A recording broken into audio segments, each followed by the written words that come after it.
और आज हम लोग सीखेंगे ताज और राज। बोलिए, ताज और राज। ताज जानते हैं ना, सिर के ऊपर रखने वाला ताज, और राज, राज जानते हैं किसे बोलते हैं? जब आप राज करोगे। कितने लोग राज करेंगे? अपने हाथ खड़े करो। राज करोगे? करेंगे ना राज? हाँ हाँ हाँ। अरे राज करने के लिए तो परमेश्वर ने आपको चुना है। आइए हम एक वचन पढ़ेंगे, फिर हम आगे बढ़ेंगे। जिनके पास बाइबल है, 1 कुरिन्थियों 6 अध्याय 3 वचन। 1 कुरिन्थियों 6 अध्याय 3 वचन।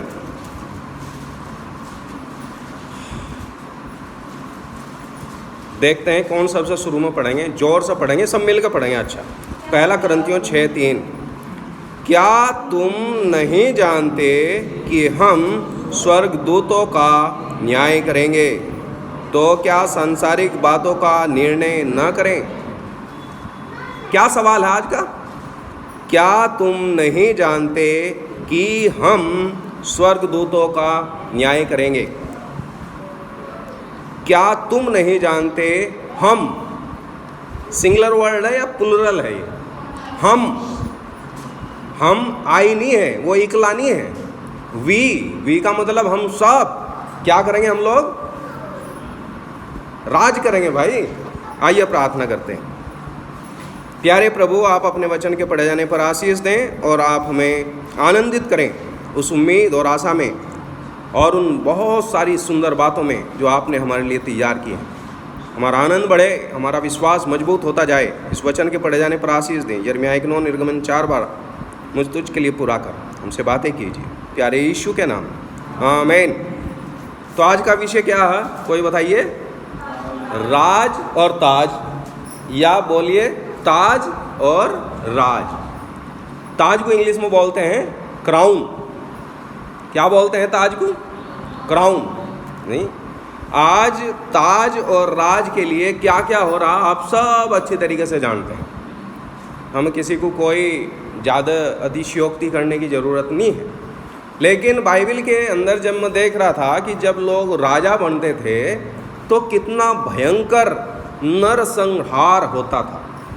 लोग मारते थे एक दूसरे को, लूटते थे, सिर्फ 2 चीज़ के लिए, राज और ताज के लिए। लेकिन अभी जो आपके लिए राज और ताज तैयार किया जा रहा, उसके लिए हमें आनंदित होने की ज़रूरत है कि वो कैसे मिलेगा। अभी भाई बता रहे थे हमें उद्धार कैसे मिला, अनुग्रह से, कुछ भी नहीं करा। और अभी आपको राज और ताज जो मिलेगा उसके लिए आपको कुछ करने की आवश्यकता नहीं है। ये प्रभु ना आपके लिए पहले से तैयार कर रखा है। और बाइबल बताती है कि एक गीत गाते हैं हम, पिता को भाया है हमें एक राज्य वो दे, दुनिया की सृष्टि से पहले बनाया है। ये पिता को भाया है, इट प्लीज्ड गॉड। वो उसके मन को भाया हुआ, उसके अंदर लगी हुई लगन कि मैं ऐसे लोगों को राज दूंगा जिसने बेचारे ने खाट नहीं हो, जिसके पास लेटने के लिए, खाने के लिए रोटी ना हो जिसके पास। और ये प्रभु के कितने सुंदर विचार है भाई। कितने लोगों ने ताज पहना? हाथ खड़े करो। ताज किसी ने पहन कर देखा अपने सर पर? दीपा ने पहना, हाथ खड़े कर दिया। मन ने पहना एक टाइम सिर्फ एक दिन के लिए। कब पहना था, कोई बता सकता? शादी वाले दिन। बिल्कुल सही बात है, एक दिन के लिए राजा बने थे। हाँ जी, लेकिन हमारा प्रभु आपको हमेशा हमेशा के लिए राजा बनाने वाला है। अब आप बताओ कैसे बनोगे राजा?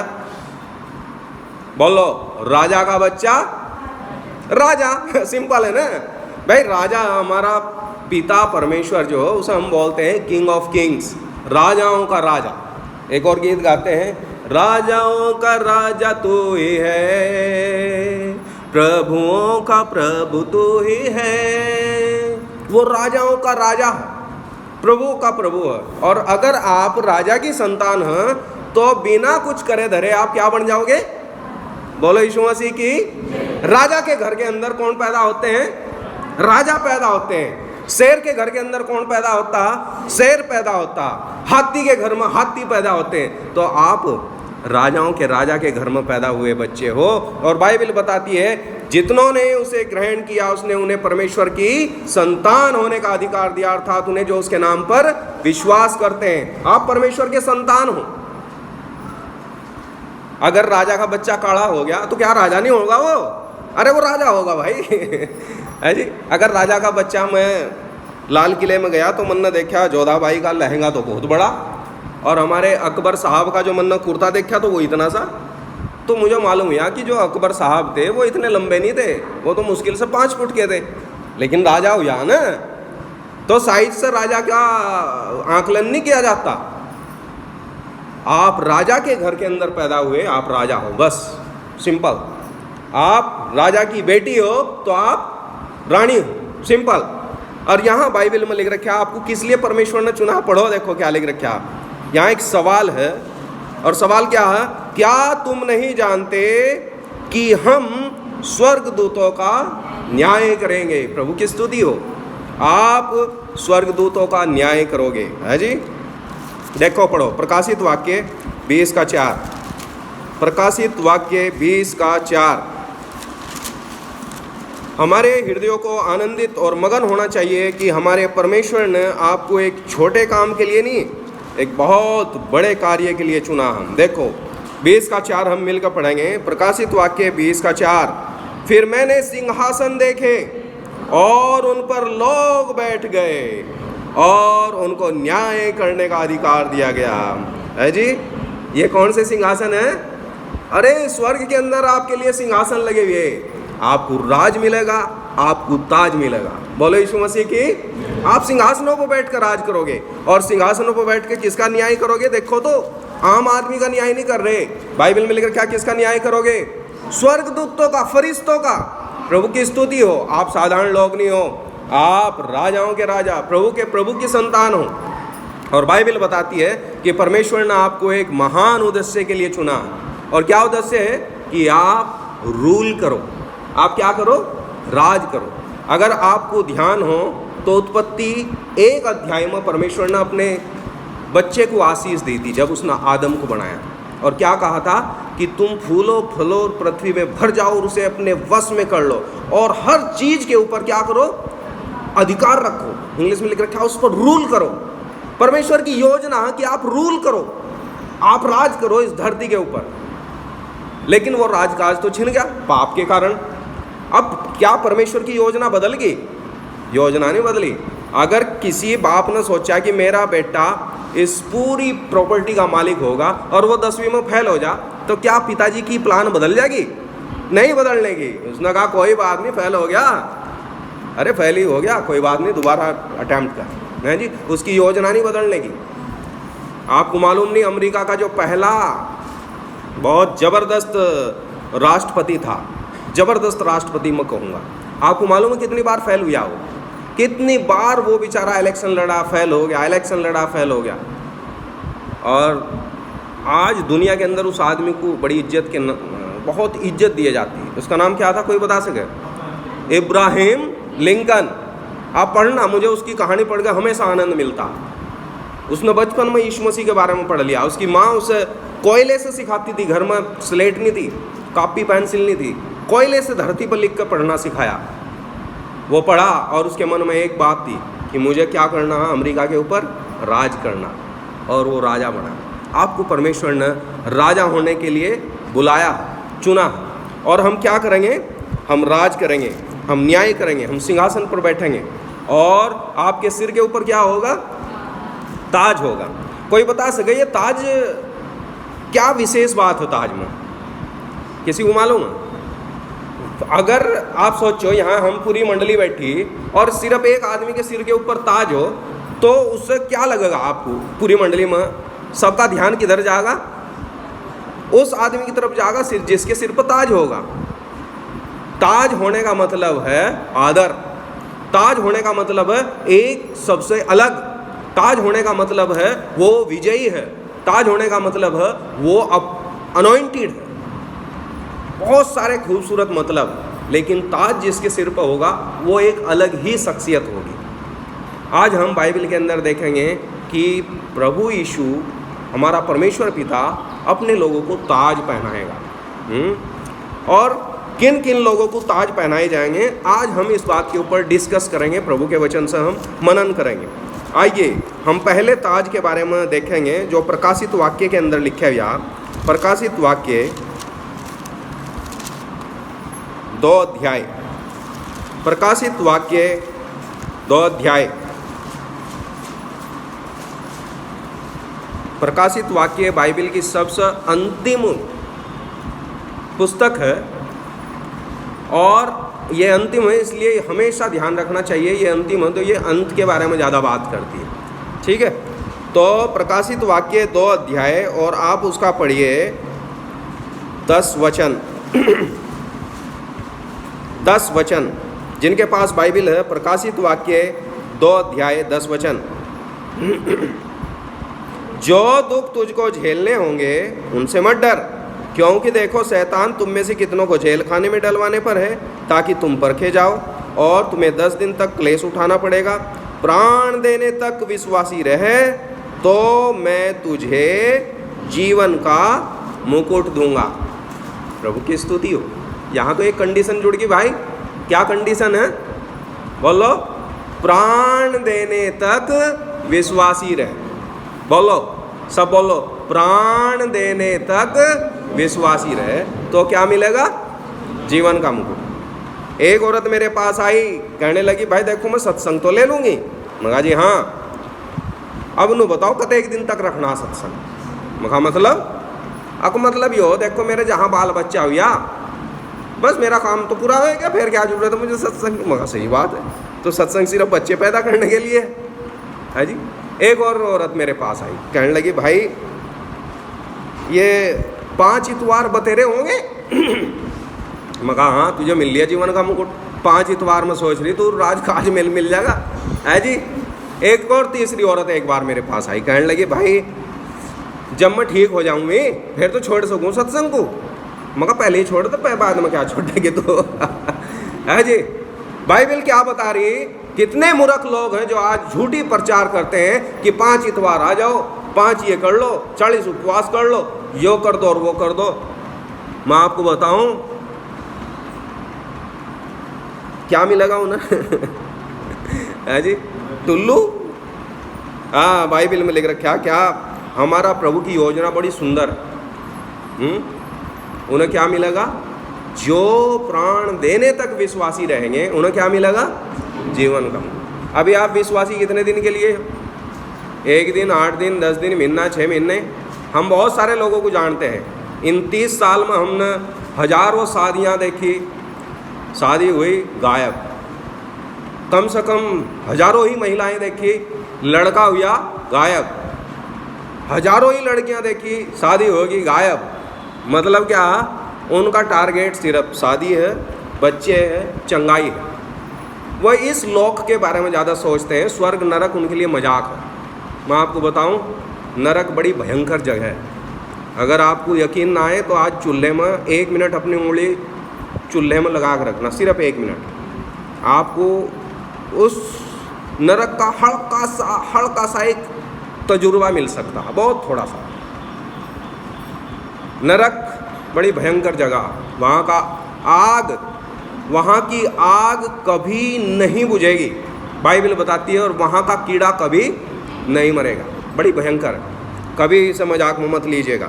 बहुत सारे लोग हैं वो खुद अपने बच्चों को लाते हैं और दूसरे अगर किसी के बच्चे आते हैं उन्हें रोकते हैं कि बच्चों की ज़रूरत नहीं है संगति में जाने की। हाँ, हम स्वर्ग में तो हम ही बते रहे, इन्हें थोड़ा 2-4 गुना नरक में भेज लो है जी। दुर्भाग्य की बात है, अगर मैं प्लेन में फ्लाइट में सफ़र कर रहा हूँ और मैं सोचूँ बस मैं सफ़र कर लूँ, बच्चों को रहने दो बड़ो भाड़ में, तो ये मूर्खता। अगर आप निकले 5 स्टार होटल में खाने के इच्छुक हो तो आप मूर्ख हो। पूरे परिवार के साथ खाना ना। आज बाइबल हमें सिखाना चाह रही है, आपको प्रभु सबसे पहला मुकुट देगा। कौन सा मुकुट देगा? बोलो, जोर से बोलो, जीवन का मुकुट। किन्हें मिलेगा जीवन का मुकुट?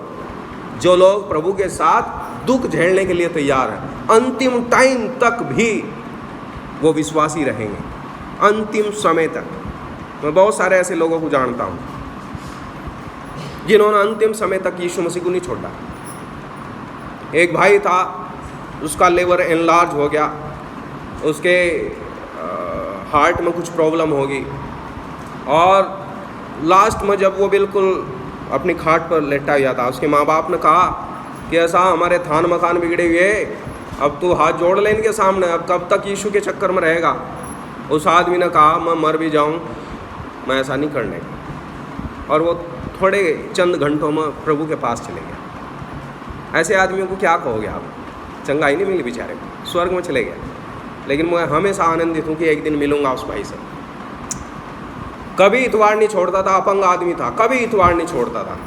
मैं उन लोगों के लिए चैलेंज रखूँगा उस आदमी का, कितनी भयंकर बारिश हो तो प्रभु के घर में आता था, अंतिम समय तक प्राण देने तक विश्वासी रहा। प्रभु की स्तुति हो। ऐसे लोगों को कौन सा मुकुट मिलेगा? बोलिए, जीवन का मुकुट। एक और भाई था, उसे कैंसर हो गया, बड़ा भयंकर कैंसर, आरडी कोनोसोमा, पता नहीं क्या नाम था उसका। और वो पूरा लास्ट टाइम में उसने जो सुंदर शब्द कहे, वो सुंदर शब्द ये थे कि मेरी बॉडी के अंदर कैंसर है, मेरी आत्मा के अंदर कैंसर नहीं है। वो आनंदित था लास्ट टाइम, सांस खींच खींच के आ रहा था। उसके मरने से एक दिन पहले हम मिल खाए 3-4 भाई लोग, प्राण देने तक विश्वास योग्य रहा। आज कौन सा मुकुट है उनके पास? वो पिता यहाँ बैठे, परमेश्वर पिताजी, प्रभु यीशु मसीह ने सिंहासन लगा रखे, और कौन बैठा? मैं लोग, प्रभु के लोग वहाँ जाकर बैठ रहे। और मालूम है कितना आनंदित होता जब प्रभु के लोग वहाँ जाते हैं दुख उठाकर, बहुत परेशानियों में, तो प्रभु यीशु मसीह उनके लिए खड़ा हो जाता स्वागत के लिए। एक प्रभु का दास था, कोई बताओ, उसे पत्थरों से मारा था, नाम बताओ क्या था उसका? हैं?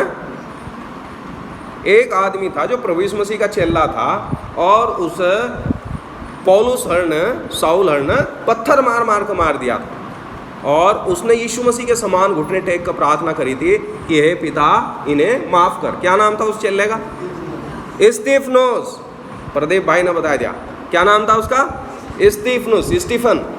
और जब वो उसकी आंख उठाई तो उसे क्या दिखाई दे रहा कि यीशु मसीह खड़ा। हाँ, बाइबल में ऐसा लिखा हुआ, प्रभु यीशु मसीह पिता के दाहिनी ओर खड़ा। अरे सिंहासन में तो बैठना चाहिए ना यीशु को, लेकिन वो खड़ा। क्यों खड़ा? उसे रिसीव करने के लिए।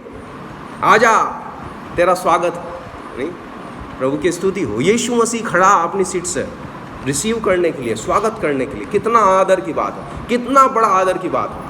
जो स्वर्ग का मालिक आपके लिए सीट छोड़कर खड़ा हो जाएगा। आइए आइए आइए मेरे बच्चों, आ जाओ, है नहीं? प्रभु की स्तुति हो, प्रभु की स्तुति हो। इस दुनिया में आपको सबसे बड़ा आदर मिलेगा, और वो आदर है, हमें क्या मिलेगा? जीवन का मुकुट। जीवन का मुकुट क्यों नाम रखा गया इसका? Crown of life. लाइफ कौन है? जीवन कौन है? यीशु मसीह। हमारे लिए आनंद की बात है, वो जीवन यीशु मसीह है, वो जीवन का फल यीशु मसीह है, वो जीवन का मुकुट यीशु मसीह है। प्रभु की स्तुति हो, और कुछ नहीं है। हमारे लिए सबसे बड़ा मुकुट हमारा जीवन का मुकुट है। लेकिन वो उन्हीं लोगों को सौभाग्य मिलेगा जो लोग दुख उठाकर अपने प्रभु के लिए, अपने लास्ट टाइम तक अपने प्रभु के लिए जिएंगे। हम दूसरा इसी मुकुट के बारे में पढ़ेंगे। हम याकूब की पत्री 1 अध्याय, याकूब 1 अध्याय हम जल्दी जल्दी पढ़ लेंगे ताकि हम समय बचा सकें। याकूब 1 अध्याय, ये इब्रानियों के पास में ही है। याकूब 1 अध्याय 12 वचन में पढ़ रहा हूँ। याकूब 1 अध्याय 12 वचन, सब निकाल लीजिए, 318 पेज। याकूब 1:12। धन्य है वह मनुष्य जो परीक्षा में स्थिर रहता है, क्योंकि वह खरा निकलकर जीवन का वह मुकुट पाएगा जिसकी प्रतिज्ञा प्रभु ने अपने प्रेम रखने वालों से की है। किसे मिलेगा ये जीवन का मुकुट? जो प्रभु से प्रेम रखते हैं। किन्हें मिलेगा ये जीवन का मुकुट? जो परीक्षा में स्थिर रहते हैं। परीक्षा में स्थिर रहना। एक बच्चा था, हरिद्वार की बात है, यीशु मसीह पर विश्वास करने लगा। तो अभी कनागत चल गए तो उसकी माँ ने कहा, अरे इधर आ, चल यहाँ हाथ जोड़, आँख बंद कर, मुंदा मुँह पड़ जा और यहाँ अमंगरी समंगरी डाल। तो वो बच्चा कहने लगा, माँ मैं तो अब यीशु मसीह को मानता हूँ, मैं इन पत्थरों को नहीं मानता। उसने कहा, नहीं ये तुम्हारे बाप दादा। उसने कहा, माँ जो यहाँ से विदा हो लिया वो यहाँ नहीं रहता, यहाँ तो सिर्फ ये ईंट पत्थर है, कुछ नहीं है। मैं आपकी सेवा कर सकता हूँ, ये तो ईंट पत्थर है। उसकी समझ में नहीं आए और उसकी माँ ने उठा कर थपका, दे थपा थप, दे थपा थप, पिट्टा उसे, बड़ा पिट्टा। बड़ी समस्या आती ना, छोटा बच्चा 8 साल का बच्चा, वो हाथ जोड़ कर बैठा, ज़बरदस्ती पीट पीट कर उसे हाथ जुड़वाए।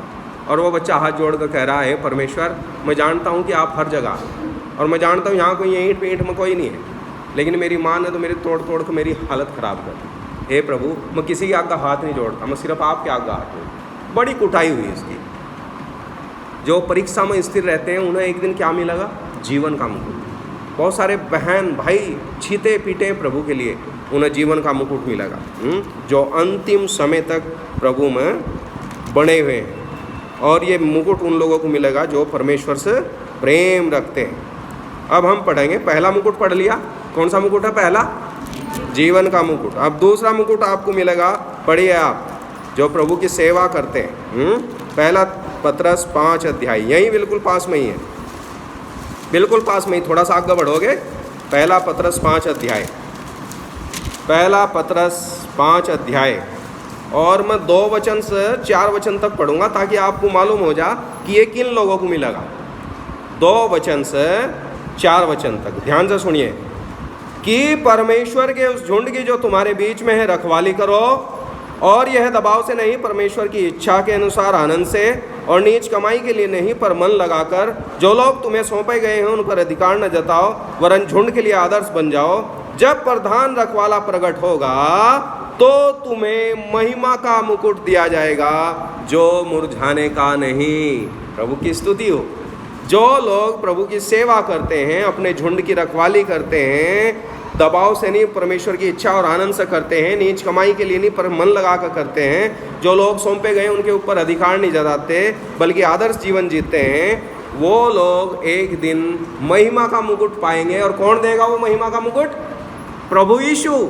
बाइबल में लिख रखा, जब प्रधान रखवाला प्रकट होगा, सबसे बड़ा चीफ शेपर्ड बोलते हैं, सबसे बड़ा रखवाला, जब वो प्रकट होगा तो क्या दिया जाएगा बताइए आप? महिमा का मुकुट। एक प्रभु का दास है सुभाष शब्बा, उसने एक गीत गाया, महिमा का मुकुट तुमको मिलेगा, आदर और महिमा का मुकुट भी धार्मिकता के मुकुट से श्रृंगारेगा। प्रभु की स्तुति हो, आपको महिमा का मुकुट मिलेगा। किन लोगों को मिलेगा? जो प्रभु की सेवा करते हैं। अब आप कहोगे ये तो पास्टर्स के लिए है, यहाँ आप ध्यान से पढ़ना, यहाँ उनके लिए हैं जो नीच कमाई के लिए इस काम को नहीं करते। प्रभु की स्तुति हो। आपके हाथ में एक झुंड है। अब आप कहोगे हमारे पास तो झुंड नहीं है। हर आदमी के पास एक झुंड है। हर एक आदमी को उसकी लीड करनी, अगुवाई करनी, उनके लिए आदर्श बनना, उनकी सेवा करनी, हर एक आदमी के पास है। और हम सभी को प्रभु क्या देगा? महिमा का मुकुट। जो प्रभु की महिमा करते हैं, प्रभु की सेवकाई करते हैं। अब हम तीसरा मुकुट पढ़ेंगे, दूसरा तीमुथियुस 4:8। दूसरा तीमुथियुस 4:8। दूसरा तीमुथियुस 4:8। ये उन लोगों को मिलेगा जो प्रभु के प्रचार को करते हैं, विशेषकर सुसमाचार प्रचार। दूसरा तीमुथियुस 4:8।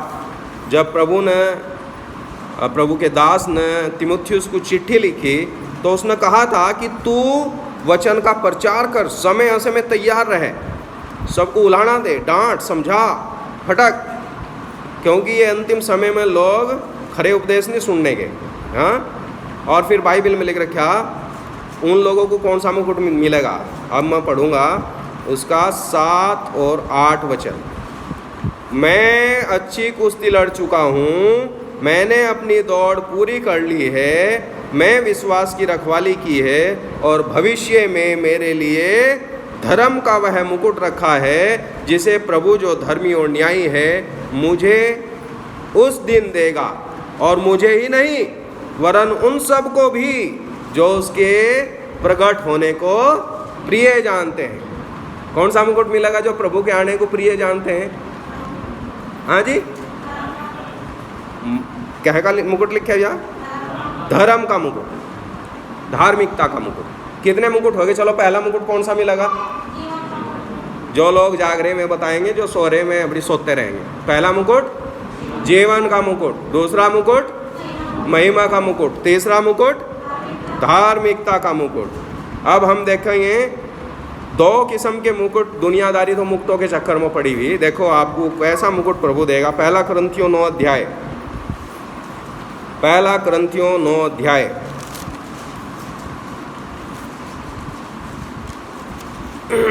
पहला कुरिन्थियों 9 अध्याय 25 और 26, 25, चलो 25 ही पढ़ लेंगे।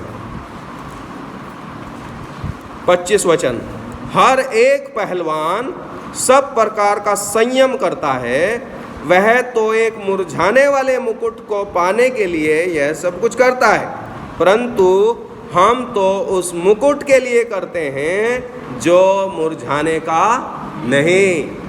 वो कह रहा है जितने पहलवान हैं, रेसलर हैं या बॉक्सर हैं, फाइटर हैं, वे अपने शरीर को बड़ा मेंटेन रखें, बड़ा लड़ाई और अपना ध्यान रखें, खाने का पीने का संयम बरतते हैं। और वो किस लिए करते हैं? 1 साल तक वो चीज़ नहीं खाने का, एक ही चीज़ को हम खाएंगे, पूरी एक्सरसाइज करेंगे। काहे के लिए?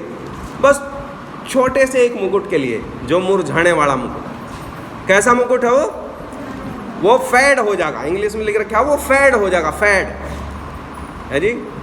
सुष्मिता सेन को एक दिन मुकुट मिला, उस दिन खुश थी, अगले साल किसी और को मिल गया। ऐश्वर्या राय को एक दिन मुकुट मिला, वह खुश थी, अगले साल किसी और को मिल गया।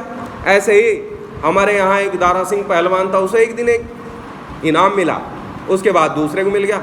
अभी भी एक पहलवान है, अभी उसे मिला गया। क्या नाम है उस पहलवान का? सुशील। बिल्कुल सही बात है। हर एक थोड़े थोड़े टाइम के लिए मुकुट मिल रहे, लेकिन आपको कैसा मुकुट मिलेगा? ना मुरझाने वाला मुकुट, कभी भी खराब नहीं होने का। वो 1 साल, 2 साल, 10 साल, 50 साल, 100 साल, 1000 साल, लाख साल आप कहोगे यार ऐसा वैसा ही है। प्रभु की स्तुति हो। प्रभु हमें कैसा मुकुट देगा? ना मुरझाने वाला मुकुट। लेकिन हमें संयम बरतना पड़ेगा, पहलवान की तरह है जी, हमें संयम बरतना पड़ेगा। चलो कितने मुकुट पढ़ा दिए मैंने, बताइए कौन कौन से?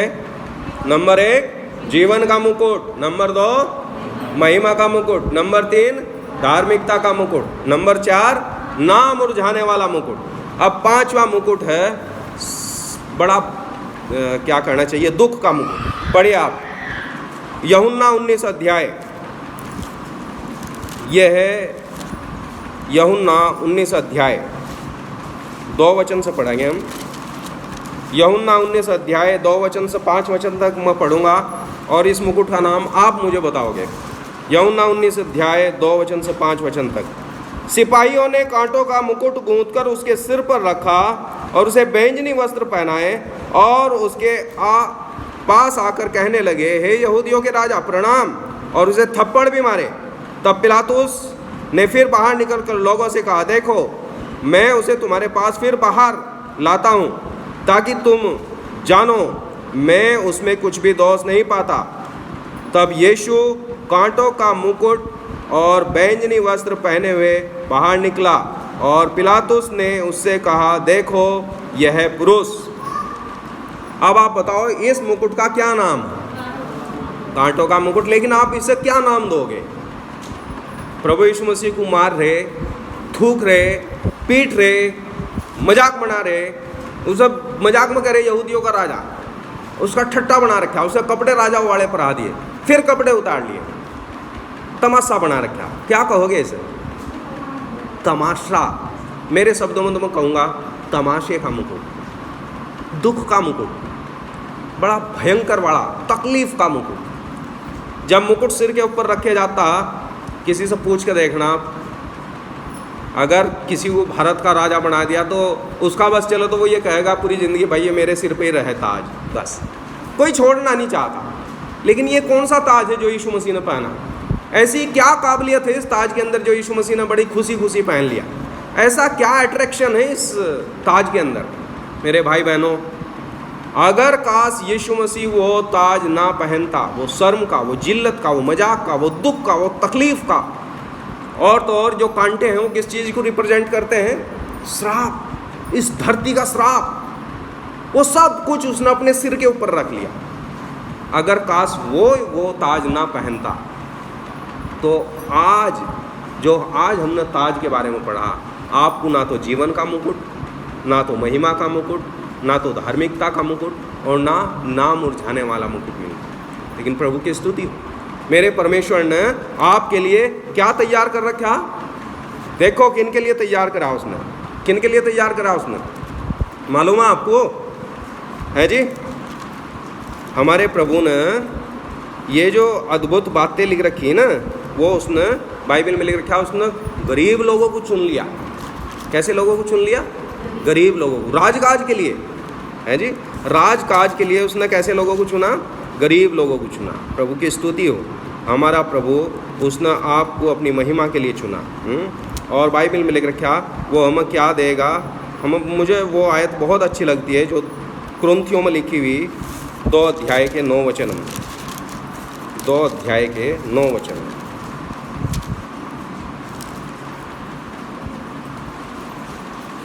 पहला कुरिन्थियों 2 अध्याय का 9 वचन। परंतु जैसा लिखा है, जो बातें आंखों ने नहीं देखी, कानों ने नहीं सुनी, और जो बातें मनुष्य के चित्त में नहीं चढ़ी, वे ही हैं जो परमेश्वर ने अपने प्रेम रखने वालों के लिए तैयार किए हैं। ऐसी बातें जो मनुष्य के चित्त में नहीं चढ़ी। प्रभु की स्तुति हो, ऐसी बातें जो मनुष्य के दिमाग में नहीं आई, उसकी आंखों ने नहीं देखी, उसके कानों ने नहीं सुनी, वो सब चीज़ें परमेश्वर ने अपने प्रेम रखने वालों के लिए तैयार की। किन के लिए तैयार करिए? पढ़ लीजिए, मैं आखिरी वचन पढ़कर ख़त्म करूँगा। याकूब की पत्री 2 अध्याय 5 वचन।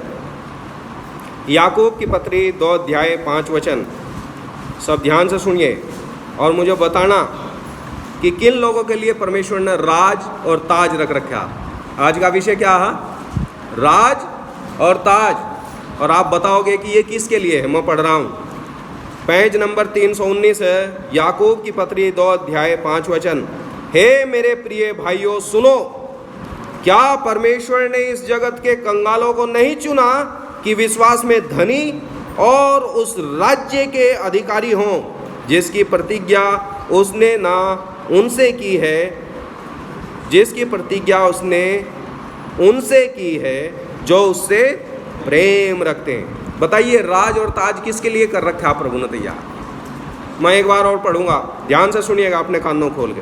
हे मेरे प्रिय भाइयों सुनो, क्या परमेश्वर ने इस जगत के कंगालों को नहीं चुना कि विश्वास में धनी और उस राज्य के अधिकारी हों? मैं अपने शब्द में पढ़ रहा हूँ, उस राज्य के राजा हों जिसकी प्रतिज्ञा उसने उनसे की है जो उससे प्रेम रखते हैं। बताओ, किन लोगों को राजा होने के लिए चुन रहा प्रभु? कंगालों को। प्रभु की स्तुति हो। मूर्खों को, तुच्छों को, नालायक लोगों को आपको चुन लिया परमेश्वर ने अपनी महिमा के लिए। सवाल अब खड़ा ये होता, जीवन का मुकुट किसे मिलेगा? जो लोग, बोलो, जो लोग अपने अंतिम समय तक विश्वास में बने रहे, जो लोग दुख और परीक्षाओं में स्थिर रहे अपने लास्ट मोमेंट तक। किसे मिलेगा जीवन का मुकुट? आप सोच रहे आज विश्वास करो कल को छोड़ दो और भाई मिल जाएगा जीवन का मुकुट। मैं लिख कर दे रहा हूँ, कुछ नहीं मिलने वाला सौदा। आखिरी समय तक इस मंडली के मन ने तो उदाहरण दिए, सच्ची बात बता रहा हूँ, उन्हें तो मिल गया, उन्हें तो ये सारे मुकुट मिल के बैठे हैं, वो तो सिंहासन पर। लेकिन आप अभी दौड़ में हो, अभी उस दौड़ में हम लोगों को अंतिम समय तक एक ही प्रार्थना आज से प्रार्थना करनी शुरू कर दो, हे प्रभु सब कुछ छिन जाए, लेकिन मैं अंतिम समय तक विश्वासी बना रहा हूँ बस, क्योंकि मुझे क्या चाहिए? जीवन का मुकुट। है जी। चलो, दूसरा मुकुट कौन सा था? महिमा का मुकुट। किसे मिलेगा महिमा का मुकुट? भूल गए? बाइबल में लिख रखा, प्रभु के दास पतरस ने कहा, उस झुंड की जो तुम्हारे बीच में है रखवाली करो। ये दबाव से नहीं, खुशी से करो, नीच कमाई के लिए नहीं, आनंद से करो, झुंड के लिए आदर्श बन जाओ और जिस दिन वो प्रधान रखवाला अर्थात यीशु मसीह प्रकट होगा तो तुम्हें महिमा का मुकुट मिलेगा। किसे मिलेगा? अरे सेवा करनी भाई।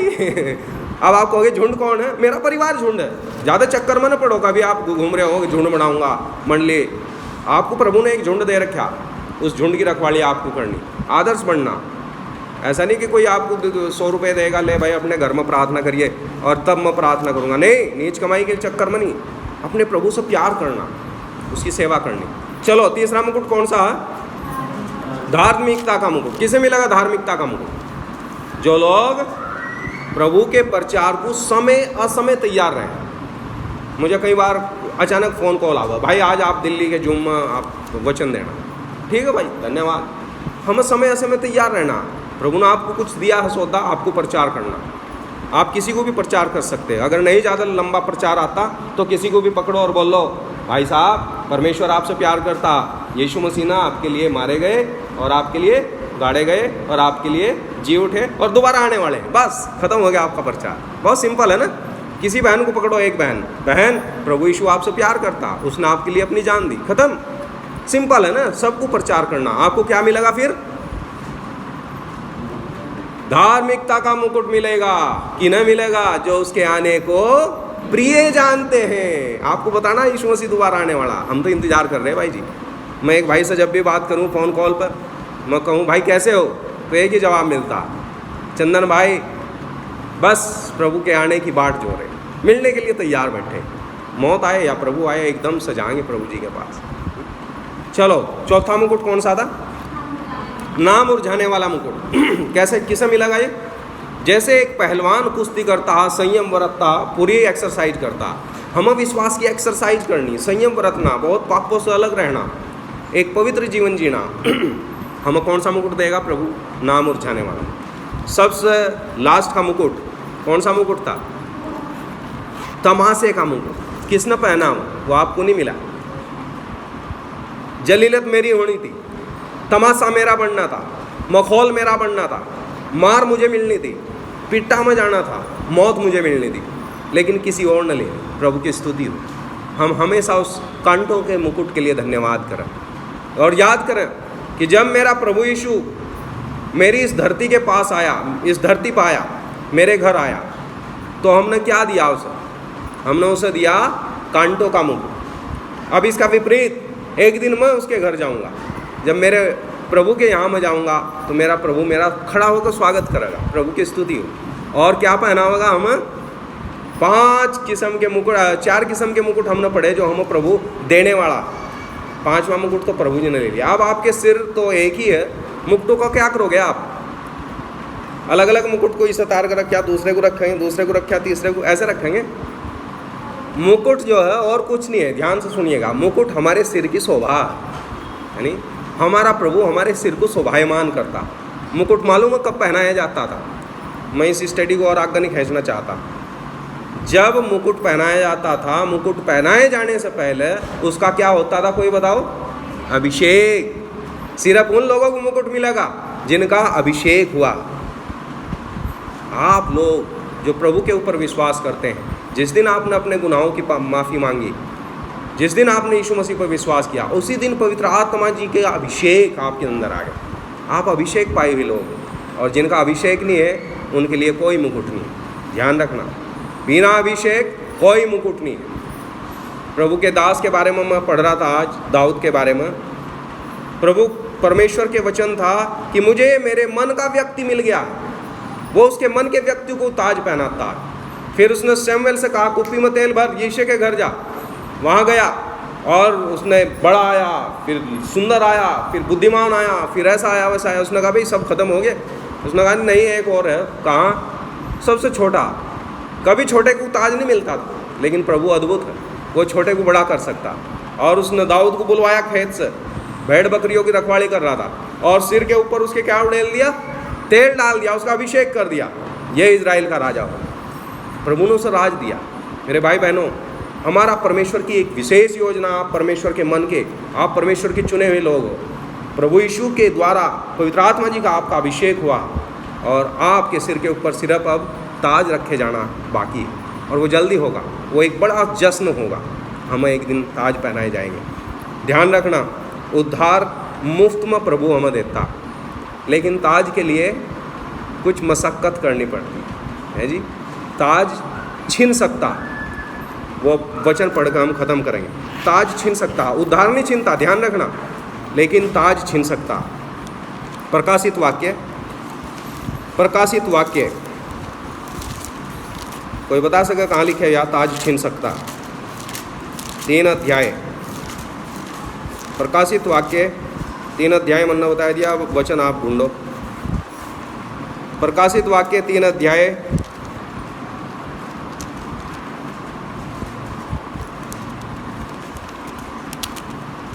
मिल गया? 11 वचन पढ़ो। प्रकाशित वाक्य 3 अध्याय 11 वचन। मैं शीघ्र ही आने वाला हूँ, जो कुछ तेरे पास है उसे थामे रहे, कि कोई तेरा मुकुट छीन न ले। नोट करिए, तेरा मुकुट कोई छीन न ले। जो भी आपके पास है उसे थामे रहे। अगर आप 15 मिनट प्रार्थना कर रहे, थम में रहो। आप 10 मिनट बाइबल पढ़ रहे, थम में रहो। आप डेली गीत गा रहे, थम में रहो। आप इतवार को मीटिंग में आ रहे, थम में रहो। आप 5 रुपये प्रभु को दे पा रहे, थम में रहो। आप प्रभु से थोड़ा सा भी प्यार कर पा रहे, थम में रहो। जो भी है श्रोताओं से थम में रहो। अगर नहीं थाम सके तो तुम्हारा मुकुट छीन सकता। प्रभु अपने वचन के पढ़े जाने पर आशीष दे और हम इन मुक्तों के बारे में सोचते रहें। आपका सिर का अभिषेक हुआ है, आपके सिर को एक दिन शोभायमान कर देगा हमारा प्रभु, मुकुट पहनाएगा। आइए हम प्रार्थना करेंगे।